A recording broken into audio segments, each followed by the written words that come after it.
नमस्कार, मैं सुरेश कश्यप एक बार फिर आपका स्वागत करता हूं देशगाथा न्यूज़ में। दोस्तों, आप लोगों ने गिलहरियाँ ज़रूर देखी होगी। गिलहरी एक छोटा सा जीव, लेकिन क्या आपने गिलहरियों के रूप में सेवा कर रहे उन जन सेवकों को देखा है जो इन दिनों काफ़ी सुर्खियों में है?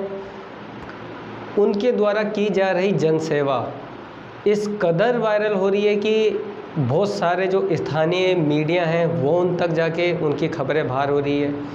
कई सारे दिल्ली के न्यूज़पेपर हैं ऐसे जिसमें उनकी खबर छप रही है।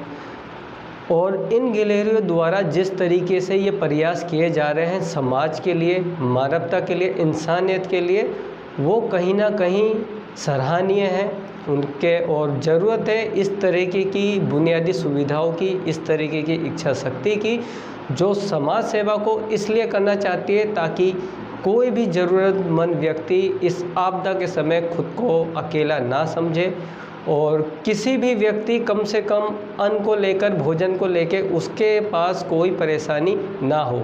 इंदिरा विहार गेट नंबर 3 पर ही गिलहरियों की रसोई नाम से सेवा शुरू की, जिसको हम अपनी पिछली खबर में आप तक दिखा चुके हैं। वहाँ पर पिछले 27-28 दिनों से लगातार ई रिक्शा चालकों का, मज़दूरों का या किसी भी ज़रूरतमंद जो व्यक्ति है जिसको भोजन पाने में इस समय वो असमर्थ है, उन तक भोजन पहुंचाते हैं। 2 टाइम का वो भोजन उस रसोई से प्रतिदिन लोगों को दिया जाता है। दोपहर का लंच ये प्रोवाइड करवाते हैं, शाम का डिनर ये प्रोवाइड कराते हैं। इसके अलावा जीटीबी नगर का जो हॉस्पिटल है, वहाँ जो कोरोना पेशेंट भर्ती है, उनके जो परिजन हैं, उन लोगों के लिए इन्होंने सेवा शुरू करी। उन लोगों को 2 टाइम के भोजन की व्यवस्था इन्होंने करी। इसके अलावा जीटीबी नगर गेट मेट्रो स्टेशन के पास इन्होंने सेवा को अपना वहाँ भी शुरुआत करी। वहाँ भी ये मज़दूरों को सुबह और दोपहर का जो खाना है वो लगातार उपलब्ध कराते हैं। और इस कार्य को करते करते क्षेत्र के, समाज के बहुत सारे लोग हैं जिन्होंने अपने सहयोग इन तक पहुँचाया। बहुत सारे लोग हैं जो इन तक पहुँचे, इनके साथ जुड़े और उन्होंने भी गिलहरी बनना स्वीकार किया और वो भी तन मन धन से इन सेवा कार्यों में जुड़ते चले गए। तो अब हम आपको बारी बारी इस पूरी टीम के सदस्य से, जितने भी मौजूद थे, जितने हमें मिल पाए, उन सब लोगों से हमने बात की। बात करने के बाद जो भी कुछ वो क्षेत्र और समाज के लिए और लोगों के लिए करना चाहते हैं, वो क्या संदेश देना चाहते हैं, ये हम अब आपको अपनी इस रिपोर्ट में दिखाएंगे। दिनेश सर, गिलहरियों की रसोई से सेवा दे रहे थे, फिर कोविड पेशेंट से लेके मजदूरों तक आप ये सेवा कर रहे हैं जी। क्या आपका सोचना है और किस प्रकार से ये सेवाएं लगातार ऐसे ही चलती रहेंगी? देखिए, आज लॉकडाउन आंशिक रूप से खुला है OD1 में, तो काफ़ी लोगों का पूछना है कि ये सेवा कब तक चलेगी। देखिए, एक तो लॉकडाउन जो खुला है वो OD1 के हिसाब से खुला है, तो इन लोगों को भी, कुछ लोगों को काम मिला है, कुछ को नहीं मिला है। फिर 2 महीने से किसी ने कमरे का किराया देना है, कुछ अपने ज़रूरी खर्च हैं जो इन्होंने रोके हुए हैं, 2 महीने से कमाई नहीं हुई। आज अगर ये 50 या 100 रुपये कमा के अगर अपने खाने में लगा देंगे तो फिर स्थिति तो वैसी गंभीर रहेगी पहले जैसी। हमारी इच्छा ये है कि अभी ये जब तक चल सकता है, 1 हफ्ता, 10 दिन, 15 दिन, 20 दिन ये खाने की सेवा चले, ताकि लंच और डिनर से जो इनके पैसे बचेंगे वो अपनी आवश्यकताएं पूरी कर सकें। तो हमारी कोशिश ये है कि जब तक चल सकता है, 10 दिन, 15 दिन, अभी कम से कम 15 दिन चलना चाहिए ये सेवा। तो जैसे कि अब तक आपने इसका कोई संगठन का कोई नाम नहीं दिया, कोई इसको संस्था नहीं बनाया, तो क्या लगता है इन फ्यूचर ये क्या कोई संगठन बनेगा या कोई समिति बनेगी और किस तरीके से इस कार्य को आगे तक लंबे समय तक जारी रखेंगे? देखिए, अभी काफ़ी लोग ना हमें विद रिस्पेक्ट गिलहरी बोलने लगे हैं, वो गिलहरी जा रही है। तो मुझे लगता है ये जो प्रभु राम ने अपने आप से एक नाम रखने की प्रेरणा दी थी, गिलहरियों की टीम, तो मुझे लगता है इस गिलहरियों की टीम से ही इसी नाम से काम करेंगे आगे। तो देखने में आया कुछ राजनीतिक लोग भी अब आपसे जुड़ने लगे हैं, या वो सोचते हैं कि जो काम राजनीतिक लोगों को करना था वो आपने किया बिना किसी नाम के, बिना किसी शोहरत के, न स्वार्थ के। क्या कहेंगे? देखिए, राजनीतिक जो लोग हैं वो इंसान भी हैं, किसी ना किसी, मतलब एक इंसानियत के नाते। अब चाहे वो किसी भी पार्टी के लोग हों, अगर वो श्री राम जी का आशीर्वाद लेना चाहते हैं और रसोई में आना चाहता है तो सभी का खुले दिल से स्वागत है। और हम लोग उसको राजनीति के रूप से नहीं देखते। हम लोग ये देखते हैं कि एक व्यक्ति है जो समाज के लिए किसी ना किसी तरीके से कोई सेवा दे रहे हैं। अगर उसको लगता है कि नहीं, गिलहरियों की रसोई से अब 50 दिन होने को आए हैं, एक आध दिन में 50 दिन पूरे हो जाएंगे, तो मैं भी वहाँ जाके एक बारी माथा टेक लूँ, सेवा दे आऊँ, दर्शन कराऊँ, कुछ लोगों को अपने हाथ से खाना बाँटाऊँ। सभी लोगों का स्वागत है। तो जैसा कि सर आप खुद वकालत क्षेत्र से, कार्य क्षेत्र से जुड़े हुए हैं, तो क्या लगता है कि आपका जिस तरीके से नेचर है जो लोगों को अब दिखाई दिया है कि आपने जिस प्रकार से समाज सेवा की है, मानवता का एक पाठ पढ़ाया है और एक सेवा का एक चीज़ दिखाई है, राजनीतिक दलों को भी आईना दिखाया है, क्या कहेंगे आप अपने इस तरीके के परिवर्तन को? क्या आप पहले से ऐसे थे या ये अचानक का एक परिवर्तन है? नहीं, देखिए, पिछले साल से इंदिरा विहार की RW का प्रेसिडेंट चुना गया हूँ, तो पिछले 1 साल से इंदिरा विहार के लोगों ने बहुत परिवर्तन देखा है। उसके अलावा काफ़ी धार्मिक संगठनों से मेरा जुड़ाव है बचपन से ही। और इंदिरा विहार में मैं 5वीं कक्षा में पढ़ता था जब आया था, तब से हम लोग यहाँ पे जन्माष्टमी का त्यौहार मनाते हैं। तो आप मानिए कि जब मैं 5वीं कक्षा में था तो मैंने अपने दोस्तों को इकट्ठा करके उस छोटी सी उम्र में जन्माष्टमी की शुरुआत करी थी। तो पहले से इच्छा शक्ति है ये वाली। बाकी सेवा भारती के माध्यम से, संघ के माध्यम से कुछ ऐसे संस्कार हैं कि समाज में लगे रहे। तो क्या लगता है आने वाले समय में ये गिलहरियाँ किस तरीके की सेवा करने चाहिए? क्या कुछ नए प्रोग्राम है आपके, क्या बताएंगे? देखिए, अभी इंदिरा विहार में जो घरों में काम करती हैं महिलाएं, उनको सम्मान के रूप में हम लोग राशन बांट रहे। और अच्छी बात मैं आपको बताऊं, उनको वो राशन मिलेगा जो राशन हम बनाते हैं गिलहरियों की रसोई में। वही वाला चावल, वही वाली दाल, वही वाला आटा। ऐसा नहीं है कि अगर किसी को बांटना है तो आप कोई और चीज़ ले आएंगे।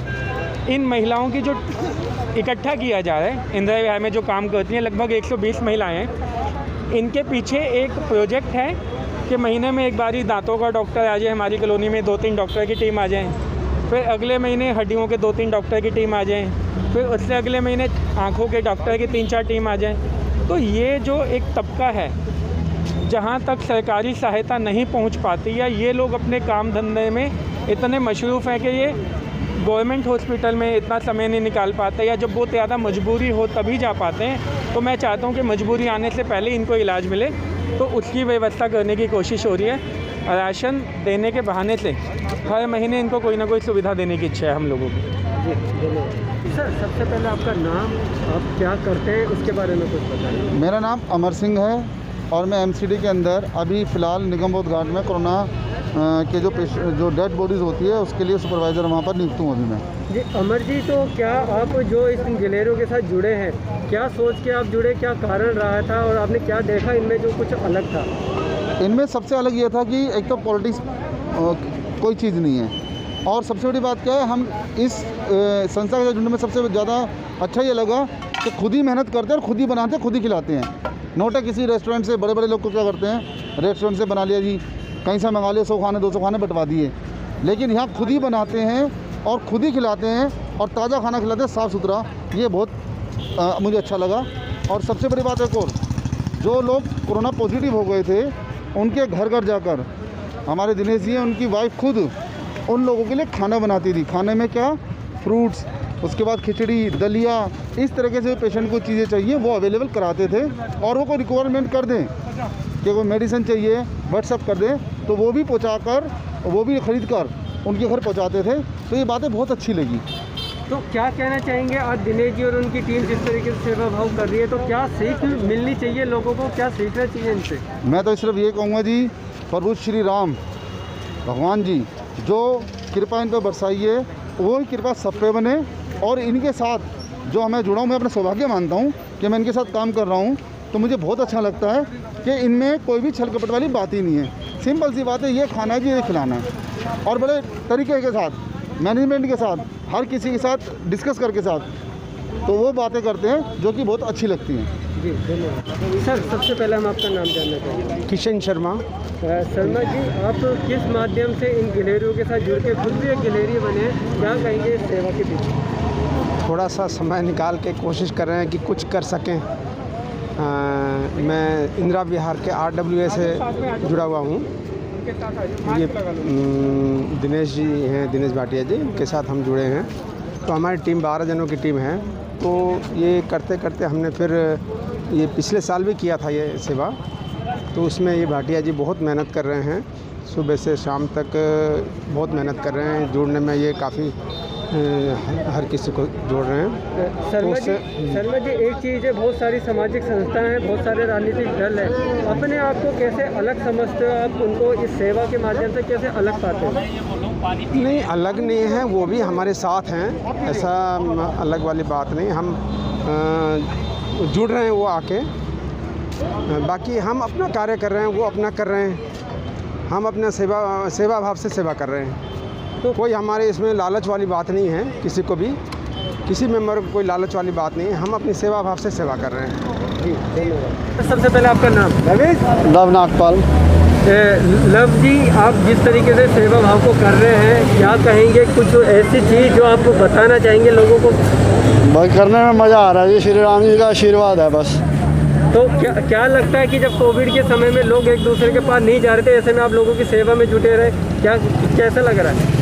अच्छा लग रहा है, बस सेवा करने में मज़ा आ रहा है। तो कब तक लगे रहेंगे आप? जब तक आगे चलता रहेगा दौर, तब तक। जय श्री राम जी। जी सर, सबसे पहले आपका नाम, और आप काफ़ी यंग लग रहे हैं, तो हम चाहेंगे आप अपनी उम्र के साथ अपना नाम और परिचय दीजिए। सर मेरा नाम प्रथम छाबड़ा और मेरी 21 साल की उम्र है। तो 21 साल की उम्र में प्रथम जी आप कैसे समाज सेवा के अंदर जुड़े? क्या लगा आपको कि इसमें जुड़ना चाहिए, और क्या कहना चाहेंगे? सेवा की सर कोई उम्र नहीं होती। मैं तो एक दिन ऐसे ही घूम रहा था पार्क में अपने, तो मेरे को दिनेश भैया दिखे, तो मैंने उनसे पूछा कि कुछ सेवा का कोई काम हो तो बताना मेरे लायक। तो अगले दिन से मैं इनके साथ जुड़ गया कि कोविड पेशेंट जो पॉजिटिव पेशेंट है उनके घर में खाना देने के लिए। तो तब से मैं इन्हीं के साथ ही हूँ, और जहाँ जाए बोलते हैं उनके साथ ही होता हूँ मैं हमेशा। तो जैसे कोविड पेशेंटों के पास जाते थे, तो क्या आपके माइंड में रहता था? क्योंकि डर तो ऐसा था कोविड को लेके कि कोई कहीं जाना ही नहीं चाहता था, बात ही नहीं करता था। सर सेवा करनी थी तो उसमें डरने की कोई बात नहीं थी। हमारे को पता था, हम अपनी सिक्योरिटी हमारे हाथ में थी, ग्लव्स मास्क वगैरह सब हमारे पास थे। तो हमने तो किसी को टच भी नहीं करना होता था, बेल मारते थे, बाहर रखते थे, वो अपने आप आके ले जाते थे।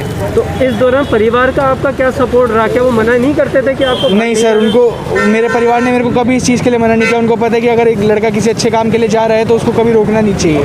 तो प्रथम जी, इस यंग एज के अंदर आप देखते होंगे दुनिया भर के दिखावे के बीच इन गिलहरियों ने जो काम कर दिखाया है वो काफ़ी यूनिक था और तारीफ के लायक था। क्या कहेंगे आप? सर राम जी की कृपा है सारी, वो उन्हीं की कृपा से सब हो पा रहा है।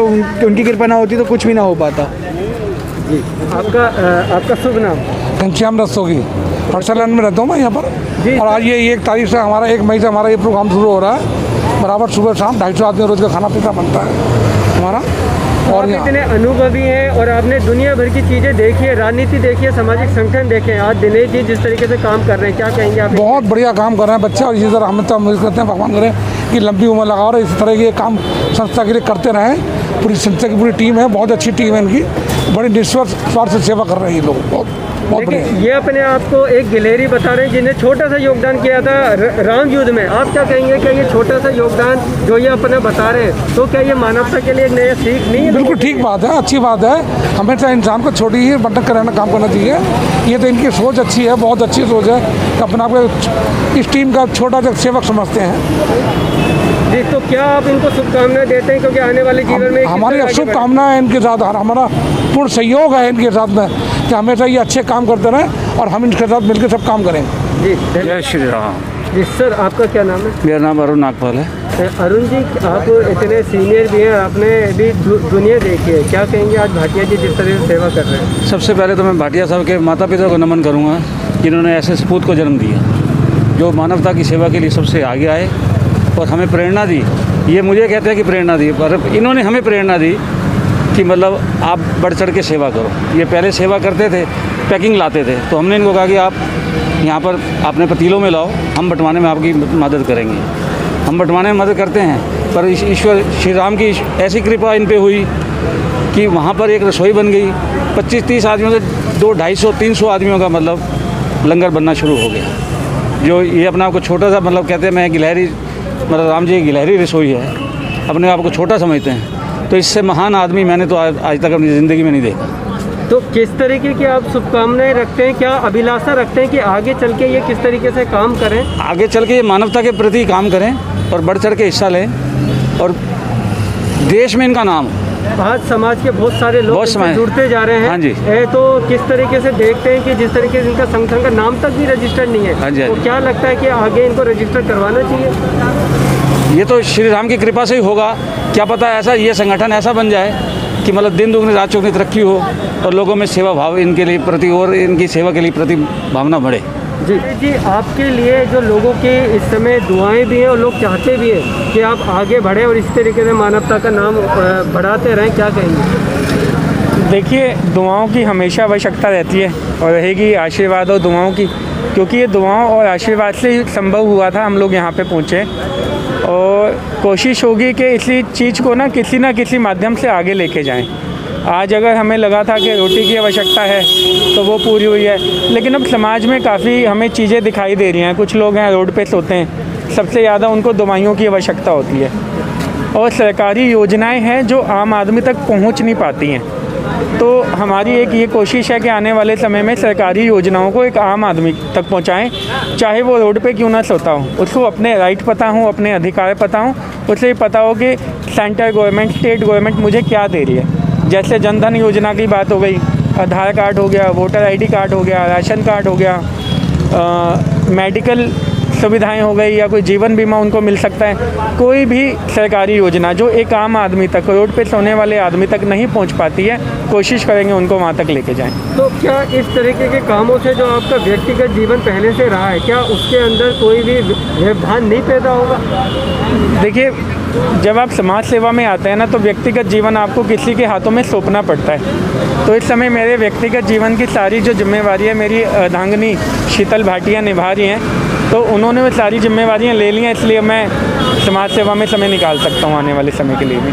आप लोगों ने जो अब तक इस पूरी रिपोर्ट को देखा और यहाँ तक पहुँचे हैं, तो हम आप सबका धन्यवाद करेंगे और फिर एक बार ये आपसे निवेदन करेंगे कि आप इसे ज़रूर शेयर कीजिए। इसलिए ना कीजिए ताकि किसी चैनल के व्यू बढ़े, इसलिए ना कीजिए किसी चैनल के सब्सक्राइबर बढ़े, लेकिन इसलिए कीजिए क्योंकि जो ये लोग काम कर रहे हैं तो इनको प्रोत्साहित करना हर जनमानस का काम होना चाहिए, कर्तव्य होना चाहिए। तो इसके लिए आप ज़रूर इन गिलहरियों की बात जो आप तक पहुंची है, इन बातों को आप दूसरे तक भी ज़रूर पहुंचाइए, ताकि इसी तरीके के लोग, हमारे जो देश की संस्कृति रही है एक दूसरे को अपनाने की, एक दूसरे की मदद करने की, वो भी निस्वार्थ, ये भावना बनी रहे, बरकरार रहे, आगे बढ़े, फले फूले, लोग ज़्यादा मात्रा में एक दूसरे के लिए, समाज के लिए आगे निकल के आएँ और समाज सेवा इसी प्रकार चलती रहे, जो राजनीतिक ना हो, जो किसी तरीके की स्वार्थों वाली ना हो, इस तरीके की जन सेवा जरूर होनी चाहिए। तो फिलहाल चाहूँगा आपसे इजाज़त लेना, फिर मिलेंगे अन्य और खबरों के साथ। अब मुझे दीजिए इजाज़त, नमस्कार।